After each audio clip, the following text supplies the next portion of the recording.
Allah dit dans le Coran, le jour où ni les biens ni les enfants ne seront d'aucune utilité, sauf celui qui vient à Allah avec un cœur saint. Notre cœur est donc ce qu'on a de plus précieux, et aujourd'hui on va voir 3 signes d'un cœur pur. Premièrement, le prophète sallallahu alayhi wa sallam dit il y a dans le corps un organe, s'il est bon, tout le reste du corps sera bon, et s'il est mauvais, tout le reste du corps sera mauvais, c'est le cœur. Donc l'état de nos cœurs aura un effet sur tous nos membres et donc sur toutes nos actions. Et si nos membres sont utilisés dans le bien, c'est déjà un bon signe que notre cœur est sain. Et le cœur détermine aussi ce qu'on aime et ce qu'on déteste. Et les goûts du cœur pur sont alignés avec ceux d'Allah.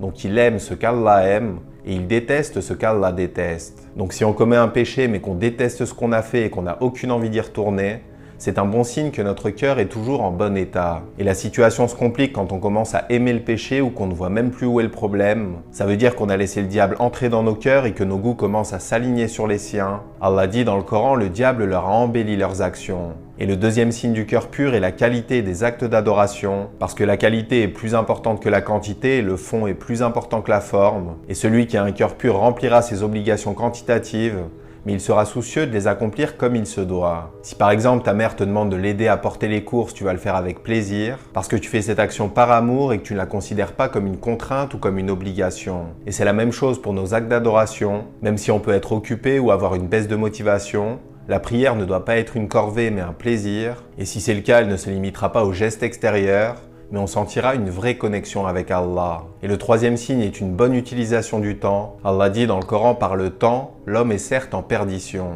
Parce que notre temps est compté et chaque seconde qui s'en va est définitivement perdue. Et notre religion nous pousse naturellement à gérer notre temps et à être disciplinés. On doit se coucher et se lever à des heures bien précises et gérer nos journées intelligemment. Et ça ne veut pas dire qu'on doit passer tout notre temps à prier ou à lire le Coran, mais on est tous capables de prendre 1 heure par jour pour faire les 5 prières, et d'y ajouter quelques actions supplémentaires. On peut par exemple ajouter une prière ou prendre 10 minutes pour lire le Coran. Celui qui a un cœur pur le fera facilement, et celui qui a du mal mais qui fait des efforts se purifiera avec le temps, jusqu'à ce que ses actions deviennent faciles et qu'il y trouve même du plaisir.